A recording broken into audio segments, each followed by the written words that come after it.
Joining us are former FBI Special Agent Maureen O'Connell, former SWAT officer Chad Ayers, and former Congressman Dean Phillips, who graduated Brown. Welcome to each of you, and thank you for joining us under these tragic, horrific circumstances. Special Agent O'Connell, another school shooting, more dead students. Is this life as we know it in America? It appears that it is, Trey. We've been here. I've been here with you on how many Sundays and so many other times. It's just it's just so despicable, this type of behavior at any time, let alone right before Christmas. And these students, as you said, hunkered down, studying, trying to, get ready for, all they're thinking about is getting finals over and getting home for Christmas or for the holidays. And here we are. And they found themselves, some of them hunkered in a basement for hours and hours, not knowing what the outcome would be, and falling back on the training that they've had in some of their active shooter classes, both in probably only in high school or in grade school as well. So, what do we say? We just have to wait for the investigation to unfold, and there really are no answers right now, which is it's got to be strategic, because it doesn't seem like there'd be any other reason not to share a lot of the information that they have. That's a good point. Congressman, you worked really hard academically to get into a school like Brown, all the sacrifice, and you cannot survive final exams without being shot. I mean, life is so cruel in that regard. The dead are gone, but even the living pay a price for bearing witness to this. Thanks for saying that, Trey, because I've been in touch with so many of my friends from Brown, many of whom now have their own children as students there. And I want to pay respects to the dead, the injured, but to your point, there are two students at Brown right now who survived school shootings in high school. One in California who was shot in the abdomen, another who witnessed the Parkland shooting. Sadly, it is a fact of life in America. I'm a gun owner, but we have a gun problem. We have guns in the hands of too many people who should not have them. We can't ban guns, it's not constitutional, nor is the answer ensuring that everybody has one, Trey. And I just think it's time that we employ a little bit of common sense, recognize that we have a problem, and also this problem is a suicide problem, Trey. The horrible act in Australia yesterday against people celebrating the Hanukkah holiday, the attack now at Brown University. Most of these people have suicide wishes.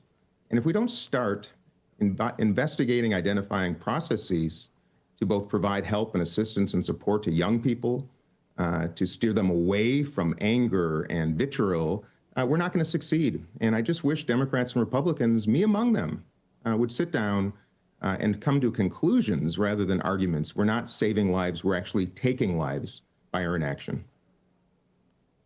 Yeah, I can tell you, having done it for 2 decades, mental illness and access to firearms is a lethal combination. Chad, our justice system is reactive.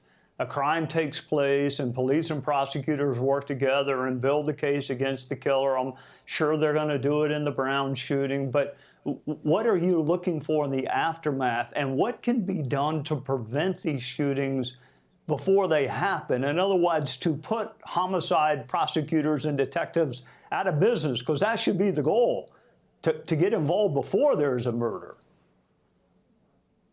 Trey, you bring up a great point, and obviously I'm 10 minutes down the road from you and here in Greenville.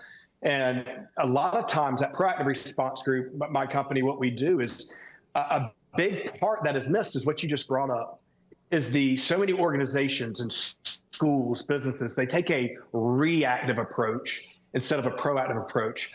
Upwards of the high 80 percentile of people who commit these attacks, someone knew that they were going to do it, overheard a conversation, saw a concerning social media post. There's always these early warning signs. I'm sure Maureen has seen a lot of these, coming from her background with the Bureau. Every year, the FBI does an excellent job putting out these reports.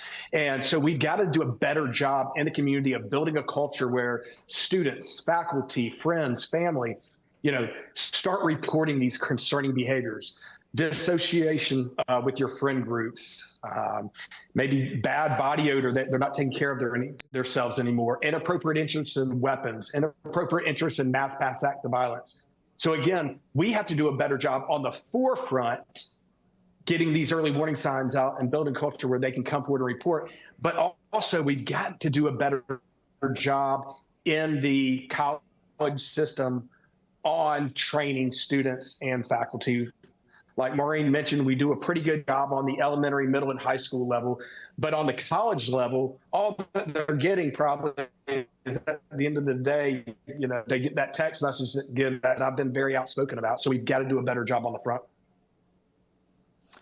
Nothing would make me happier than to have the three of you on and not be talking about dead school children or another mass shooting. Congressman, please extend our condolences and sympathies to the people you know in the Brown community, and thank all three of you for joining us, especially under these tragic circumstances. Thank you, Trey. Thanks, Trey. Yes, God bless you. Hey, Sean Hannity here. Hey, click here to subscribe to Fox News YouTube page and catch our hottest interviews and most compelling analysis. You will not get it anywhere else.